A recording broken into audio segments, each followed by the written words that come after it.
अगर तो आपको ये लग रहा है कि पाकिस्तान इसलिए मैच हार गया कि बाबर ने एंड पे टेल को एक्सपोज कर दिया, सिंगल ले लिए, खुद स्ट्राइक नहीं रखा, तो आपको गलत लग रहा है। पाकिस्तान मैच तो तभी हार गया था जब 197 पर 3 आउट थे पाकिस्तान की पहली इनिंग में और आप 267 पे सारे आउट हो जाते हैं, कोई फाइट शो नहीं करते हैं। उसके बाद जब आप बॉलिंग करने आते हैं सेकंड इनिंग के अंदर, तो आप उनके ऊपर वाले सारे आउट करके आप टेल एंडर से रन्स करवा लेते हैं। वो जो पार्टनरशिप हुई 61 रन की शमार जोसेफ और केमार रोच के दरमियान, हम वहाँ मैच हार गए थे। हमारी टेल फाइट नहीं करती है, हम वहाँ मैच हार जाते हैं। हमारा टॉप ऑर्डर के पास वो एबिलिटी नहीं है कि हम सीम बॉलिंग को खेल सकें, हम वहाँ मैच हार गए थे। हमारे ऑलराउंडर के पास टेक्निक नहीं है किसी तरह पे भी, ना सर्वाइव करने की ना बड़ी हिट मारने की, हम वहाँ मैच हार गए। मैं इसलिए बार बार ऑलराउंडर का नाम लेता हूँ क्योंकि ऐसा लगा नहीं कि उनके पास कोई भी टेक्निक है। दोनों इनिंग्स में वो बल्ला उनका यहाँ से आ रहा है, क्रॉस मारते हुए आउट हुए। लेकिन अगर आप कंपेयर करें वेस्ट इंडीज़ की टेल किस तरीके से खेलती है या उनके ऑलराउंडर्स किस तरीके से खेलते हैं, शमार जोसेफ को जो बॉल मिल रहा था वो स्टैंडों में फेंक रहे थे। उनकी एक क्लियर अप्रोच थी कि वो एक तरीके से खेलना चाहते हैं, उसको वो ट्रस्ट करते हैं और उसको वो बैक करते हैं। और वो इंपॉर्टेंट रन उन्होंने 20-22 पहली इनिंग में भी किए और सेकेंड इनिंग में भी किए, जिसकी वजह से पाकिस्तान मैच में पीछे चला गया। हाँ, बाबर स्ट्राइक थोड़ा ले सकते थे और थोड़ा स्ट्राइक अपने पास रख सकते थे, लेकिन उससे शायद फैसले पे फ़र्क नहीं पड़ना था। वो फैसला थोड़ा डिले ज़रूर हो सकता था, फैसला बदला नहीं जा सकता था, क्योंकि जहाँ पे आपके टॉप ऑर्डर बैटर्स नहीं खेल सके, तो वहाँ पे आपके टेल एंडर्स क्या ही खेलते। और वैसे भी हमारा तो लोएस्ट एवरेज है टेल एंडर्स का पूरी दुनिया में, टेस्ट क्रिकेट प्लेइंग नेशंस के अंदर सबसे लोएस्ट में है कि हमारी जो टेल है वो फाइट करती नहीं है। उनको भरोसा ही नहीं है अपनी बैटिंग एबिलिटीज़ के ऊपर कि आप एटलीस्ट सर्वाइव कर सकें। आप अपनी एक तरह की टेक्निक तो अपना लीजिए, या आप ये टेक्निक अपना लीजिए कि आप इतना डिफेंस सॉलिड कर लें कि आप बिल्कुल बैट एंड पैड सामने ला के बॉल सीधा बल्ले से खेलें, या फिर एक वेस्ट इंडीज़ वाली टेक्निक बना लीजिए कि आप आइए मार धाड़ कीजिए, थोड़ा क्विक रन्स बना दीजिए अपनी टीम के लिए। लेकिन हम दोनों ही नहीं बनाने में कामयाब हो सकें। इसलिए अब जो टेक्निक है हमारे सारी बैटर्स की भी और इवन टेलेंडर्स की भी, क्या ही बात करेंगे। ये 8वीं हार है पाकिस्तान की, पाकिस्तान से बाहर, और ये हार ऐसे ये सिलसिला जारी रहेगा, ये सिलसिला बदलेगा नहीं, क्योंकि वो एबिलिटी, वो स्किल सेट नहीं है। वन ऑफ टेस्ट मैच हम बीच कहीं जीत भी लेंगे, वो तसल्ली आ जाएगी, हम शोर मचा लेंगे। लेकिन मसला इससे बड़ा है। मसला आपकी जो डोमेस्टिक के जो हम जो तैयार कर रहे हैं लोग, क्या वो उनके पास वो टेक्निक है, वो स्किल सेट है, क्या उनको वो कंडीशंस, टेस्टिंग कंडीशंस हम डोमेस्टिक लेवल पे दे रहे हैं कि जो कि कल को आपको बाहर के मुल्क जाके डिफरेंट कंडीशंस पे जाके वो कंडीशंस मिले, उनके पास वो स्किल सेट हो उन कंडीशंस के साथ डील करने का? The answer is no. वो स्किल सेट मिसिंग है। अब ऐसा सफ़र को भी खिला लेती है, ऐसा ही यही कोई नतीजा होता, ज़्यादा फ़र्क भी नहीं डालते वो। ठीक है, पिच मैं कहूँगा कि आइडियल पिच नहीं थी टेस्ट मैच क्रिकेट के लिए। बॉल थोड़ा वेरिएबल बाउंस था, ऊंचा नीचा भी रह रहा था, गेंद सीम बहुत ज़्यादा हो रहा था। लेकिन यहाँ ही तो टेक्निक आपकी चेक होती है ना। और हम सारे पड़ गए पहली इनिंग में, शान मसूद के पीछे पड़ गए, क्योंकि सब अच्छे में से, मतलब सब ख़राब में से एक अच्छी चीज़ हुई, हम उसी के पीछे पड़ गए थे पहली इनिंग में कि शान मसूद एजेस के साथ रन्स कर रहा है। भाई उसने वो अप्रोच अपनाई, वो सक्सेसफुल हुआ, क्योंकि इस पिच के ऊपर कहीं भी बॉल अंदर बाहर होता तो वो आप गए थे। उसने तो चलो ये कोशिश की कि मैं मारता हूँ धारता हूँ इधर उधर, थोड़ा किस्मत ने साथ दिया, उसने 100 कर दिया। एक ही 100 हुआ इस पिच के ऊपर, वो शान मसूद ने किया। अब दूसरी इनिंग के अंदर बाबर ने, मतलब पूरी दुनिया प्रेस कर रही है, इतनी टेक्निकली करेक्ट बैटिंग की है। ठीक है, वो शॉट्स, उसके तरीके हैं कुछ खेलने के, वो अपनी जोन में आके जब बॉल आता है वो पिक एंड चूज़ करता है, उस पर वो अटैक करता है। वो ऐसा नहीं है कि वो मार धार कर सकता है। वो बेन स्टोक्स नहीं है, बेन स्टोक्स का एक डिफरेंट लेवल है, डिफरेंट स्किल सेट है उसके पास। बाबर का एक डिफरेंट स्किल सेट है, आप उससे वो एक्सपेक्ट नहीं कर सकते हैं जो बेन स्टोक्स कर सकता है। फिर भी लेकिन हम सारों में से अगर हमने कोई चीज़ पिक की है, कल मैंने सुबह देख के सब एक ही बात कर रहे हैं कि बाबर ने सिंगल नहीं लिया है, बाबर ने स्ट्राइक नहीं रखा। बिल्कुल बाबर को रखना चाहिए था, मैं इस चीज़ को डिफेंड नहीं कर रहा हूँ, लेकिन स्टिल ये मरहला नहीं था कि हम यहाँ से मैच जीत सकते या मैच बचा भी सकते। मैच तो हम बहुत पहले हार चुके थे। इसलिए ये अननेसेसरी क्रिटिसिज्म बाबर आजम पे छोड़ दीजिए। अब आप उसको प्रेस करें जिस तरीके से वो खेला, क्या कमाल के शॉट्स खेले उसने, 3-4 तो मतलब माइंड ब्लोइंग शॉट्स थे। लेकिन हमें क्या नज़र आ रहा है कि उसने सिंगल लेके खुरम शहजाद को खिला दी। उस वक्त वो क्या कर सकते थे? वो खुद भी आउट हो जाते तो शायद आप ये 90 नहीं, आप 190 रन से हार जाते या 150 रन से हार जाते। बट एटलीस्ट उसने थोड़ा फाइट शो की है, वो लड़ा है, जितना भी वो कर सकता था उसने वो किया है। एंड पे आके जब अब्बास खेल रहे थे शायद तब ये प्लान था कि अब्बास को चार्ज कीजिए, मारिए। जो अब्बास ने रोल निभाया ना, वो आपके ऑलराउंडर को भी निभाना चाहिए था, आमिर जमाल को ये रोल निभाना चाहिए था। फिर थोड़ा तसल्ली बाबर को भी रहती कि चलिए उसके बाद टेल होगा, इसकी अगर लग जाती हैं कोई क्विक फायर 50 भी वो वहाँ पे कर जाता, मार धार करता। लेकिन देने गए वो टेक्निक ही नहीं है, ना डिफेंस की टेक्निक है ना अटैक की टेक्निक है।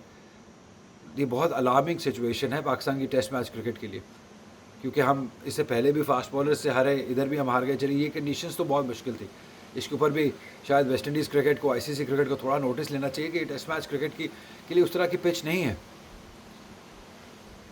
क्योंकि बॉल बहुत ऊपर नीचे रह रहा है, बॉल ज़्यादा चले सीम तो एक डिफरेंट सिचुएशन है। बट ये बाउंस का जो है ये सबसे मुश्किल होता है क्रिकेट के अंदर, कि आप जब आपका बाउंस ऊपर नीचे हो रहा हो कि उसको मैनेज कैसे करना है। एंड देन सीम को भी खेलना बहुत मुश्किल होता है। तो दोनों जो बहुत ही मुश्किल चीज़ें थी वो पाकिस्तानी या वेस्ट इंडीज दोनों बैटर्स को वो सब दरपेश आए। उनके बैटर्स ने थोड़ा ज़्यादा उसको बेहतर तरीके से मैनेज किया, उनके टेल ने उनका साथ दिया बैटर्स का। शे होप ने टेक्निकली बहुत अच्छी बैटिंग की, बहुत टेक्निकली साउंड उन्होंने भी बैटिंग की इस टेस्ट मैच में। लेकिन उनकी टेल की जो फाइट है वो बहुत शानदार रही, मैं उसको बहुत ज़्यादा क्रेडिट दूंगा, क्योंकि ये शायद उन्हीं इंपॉर्टेंट रन्स की वजह से पाकिस्तान बहुत पीछे रह गया इस मैच में। हमारे कुछ पॉजिटिव साइंस थे, लेकिन इंडिविजुअल पॉजिटिव साइंस थे, जैसे मोहम्मद अली के ने जो स्पेल किया सेकंड इनिंग के अंदर, मोहम्मद अब्बास ने जो स्पेल किया, शान मसूद जैसे खेले, देन बाबर आजम जैसे खेले। ये 4 इंडिविजुअल परफॉर्मेंसेस तो हुई हमारी इस टेस्ट मैच के अंदर, लेकिन वो एज अ टीम एफर्ट हमें कुछ नज़र नहीं आया। अब ये बहुत परेशानी वाली बात है कि आगे क्या करना है, कैसे करना है, क्योंकि आप जहाँ जहाँ आप जाएंगे आपको ऐसी ही कंडीशंस मिला करेंगी, क्योंकि लोग जानते हैं, लोग होमवर्क करते हैं, वो ये जानते हैं कि आप फंसते हैं, आपके पास वो टेक्निक नहीं है, वो स्किल सेट नहीं है कि जो सीमिंग या वेरिएबल बाउंस को हैंडल करने के लिए टेक्निक चाहिए होती है, शायद एक सिर्फ बाबर आजम के पास है। एंड देन सबसे बड़ा मसला मोहम्मद रिजवान है। अब पहले भी हम बात कर चुके हैं, अगर दिल नहीं करता है, अगर आपके पास वो 100% इन्वॉल्वमेंट नहीं है तो खेलने दीजिए, किसी और को खेलने दीजिए, गाजी गौरी को खेलने दीजिए, रोहित नज़ीर को खेलने दीजिए, आगे 7 बेग तैयार हैं, उनको में से किसी यंगस्टर को आने दीजिए। बट आप एक वो स्लॉट नहीं ज़ाया कीजिए, एज अ बैटर भी, एज अ विकेट कीपर भी। आप उनकी अप्रोच, मतलब I have nothing against Rizwan, I like him, is a gentleman, लेकिन उनकी अप्रोच को देख के, उनकी बॉडी लैंग्वेज को देख के लगता है कि आप वो दिल से क्रिकेट नहीं खेल रहे हैं, वो टेस्ट मैच क्रिकेट तो वो डेफिनेटली नहीं खेल रहे हैं। उनकी विकेट कीपिंग से अंदाज़ा हो जाता है। तो इतना वो मसला नहीं होना चाहिए, आप जाने दीजिए, किसी और को खेलने दीजिए अगर आपका दिल नहीं कर रहा, आप 100% नहीं पुट इन कर रहे, क्योंकि विकेट कीपर का बैटर होना आजकल बहुत इंपॉर्टेंट है। करिए वो जो बैलेंस होता है ना 7वें बैटर का, वो विकेट कीपर के थ्रू ही आता है।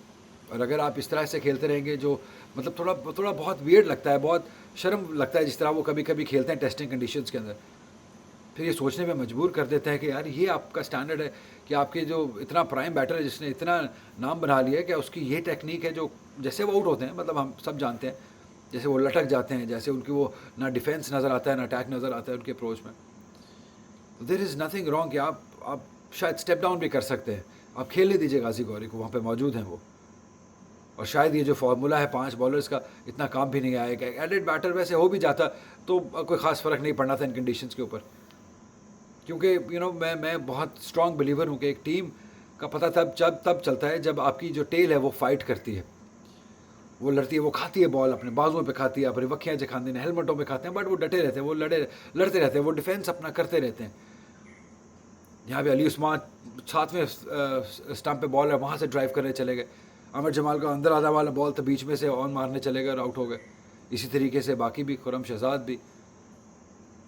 आप वेस्ट इंडीज़ की टेल देखिए या बाकियों की टेल देखिए, वो अगर उनके साथ एक मेन बैटर खेल रहा है ना, तो वो ऐसा हो ही नहीं सकता कि वो गलत शॉट अटैम्प्ट भी करें। उनका वो अपने डिफेंस पे रहते हैं कि वो अगला खेल रहा है, जो जिसका काम है मेन बैटर है, हम उसके साथ लड़ते रहेंगे, हम अपना डिफेंस तगड़ा करेंगे, हम अपनी विकेट नहीं गंवाएंगे। तो ये एक ओवरऑल जो सिनेरियो पाकिस्तान की जो अप्रोच रही, जो स्किल सेट रहा, काफ़ी डिसअपॉइंटिंग था। येस कंडीशंस मुश्किल थी, येस पिच मुश्किल था, लेकिन इसी पिच के ऊपर उन लोगों ने भी बैटिंग की, उनकी टेल ने भी फाइट किया, उनके मेन बैटर ने भी बैट किया। तो अब देखना है कि हम क्या आने वाले वक्तों में, आने वाले कुछ सालों में, जैसे आके भाई काम कर रहे हैं, नया कॉन्ट्रैक्ट लेके आए, क्या कंडीशंस बेस्ड भी आपके मैचेस होंगे? क्या हम 50 आधे मैचेस कोकोबारा से, आधे मैचेस ड्यूक से खेल सकते हैं, ताकि वो थोड़ा सीम वाली आपका जो मसला है वो थोड़ा हल हो सके? क्योंकि जो सीमिंग ड्यूक से जो रन्स करेगा वो उसकी ज़्यादा वैल्यू होगी, कोकोबारा से जो आउट करेगा उसकी ज़्यादा वैल्यू होगी। तो क्या हम ऐसा कुछ डिफरेंट कर सकते हैं जहाँ पे पाकिस्तान के बैटर्स का स्किल सेट बेहतर हो सके, डिफरेंट कंडीशंस में खेलने का? क्योंकि कैंप से तो उतना फ़ायदा होगा नहीं, महीना 1.5 महीना आप खेल भी लेते हैं तो उस तरीके से फ़ायदा होता नहीं है। ये आपको अपने डोमेस्टिक के अंदर एक कल्चर का पार्ट बनाना पड़ेगा कि आप बेशक एक हिस्सा आप अपना कीजिए, जो शायद प्रॉबेबली इस बार हम देखेंगे कि कुछ डिफरेंट कंडीशंस, पिचेस की कंडीशंस के अंदर बैटर्स को खेलने का मौका मिलेगा डोमेस्टिक सीज़न के अंदर। बट क्या हम ये भी एक्सपेरिमेंट कर सकते हैं कि आधे मैचेस आप कोकोबारा से खेल लें, आधे मैचेस आप ड्यूक से खेल लें, ताकि दोनों तरफ थोड़ा बैलेंस हो जाए, दोनों तरीके से बैटर्स को खेलने का मौका मिल जाए। बट अब जो हो चुका है उसको तो बदल नहीं सकते। डिसअपॉइंटिंग था, मैंने बड़ी देर मैच रात को काफ़ी लेट तक देखते रहे और मायूस ही होते रहे। आई एम श्योर आप लोग भी बहुत मायूस होंगे, लेकिन मैं फिर ये कहूँगा बाबर का स्ट्राइक ना लेना वॉज नॉट द रीज़न उससे पहले थे और बड़े रीज़न्स हैं, ये तो बहुत छोटा सा रीज़न है। बट कल पाकिस्तान के लिए ओवरऑल ये एक मायूस कुन दिन था, क्योंकि दिन को पाकिस्तान वेमेंस का और श्रीलंकन वेमेन का भी फाइनल मैच था सीरीज़ का, उसमें भी पाकिस्तान वेमेंस की बहुत मायूस कुन कारकर्दगी रही। मतलब बिल्कुल ही आप 187 पे आउट हो गए, एक ओवर के अंदर 3 आउट हो गए, जो दूसरा ओवर था जिसके अंदर आपके तीनों टॉप बैटर्स थे, जिन उनकी भी टेक्निक एक्सपोज हुई, जहाँ पे गेंद थोड़ा सा दूर किया, गेंद थोड़ा सा हिला, वो भी बल्ला लटक गया।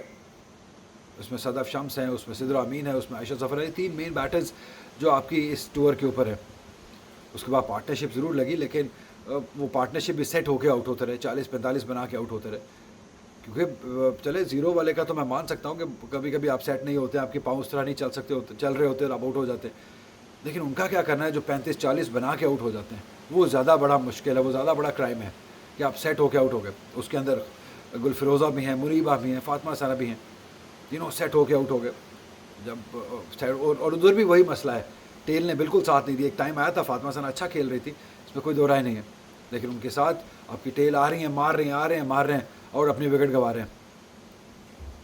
ऐसे तो नहीं होता। जब आपके पास एक बैटर खेल रहा है दूसरे एंड पे, तो टेल का काम नहीं है अपनी विकेट गंवाना, टेल का काम है उसको साथ देना। और यही चीज़ एग्जैक्टली वुमेन्स क्रिकेट में भी कल देखने को मिली कि आपकी वो टेल ने भी साथ नहीं दिया फातिमा सना के, वो थोड़े से और रन कर सकते हैं, लेकिन वो थोड़े और 50 भी और हो जाते तो श्रीलंका जिस फॉर्म में है, जिस तरीके से उन्होंने दूसरा मैच खेला था, वो भी कर जाते, क्योंकि हमारी बॉलिंग के अंदर वो डेप्थ नज़र भी नहीं आई है। फास्ट बॉलिंग तो बिल्कुल ही मायूस कुन है, बट स्पिनर्स भी बहुत कम दिनों पे ही अच्छा परफॉर्म करते हैं, ऑन एंड ऑफ करते हैं। इसलिए पाकिस्तान के लिए उधर भी हार हुई, उधर भी हार हुई।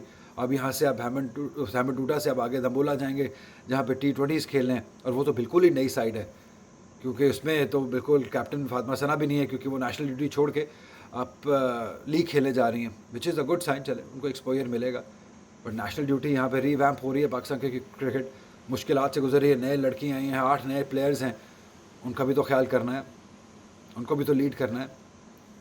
तो अब क्योंकि उस टीम में सिद्रा अमीन भी नहीं होंगी, गुलफिरोज़ा भी नहीं होंगी, फातिमा ख़ुद भी नहीं होंगी, वैसे ही 8 लड़कियाँ तो वैसे ही आप पहले ही ड्रॉप कर चुके हैं, तो इमेजिन कि आप वहाँ पे क्या हाल होने वाला है T20 के लिए।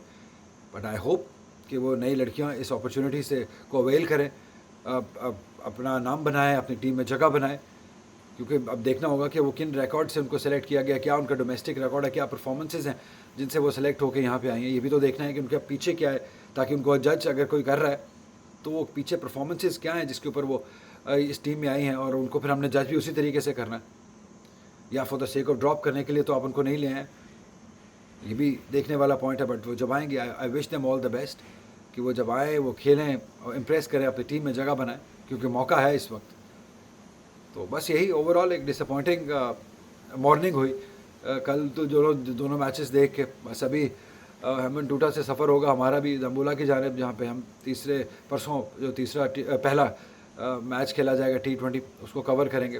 तो इंशाल्लाह रात में या कल एक लाइव सेशन में यूट्यूब पे फिर मुलाकात होगी आपसे।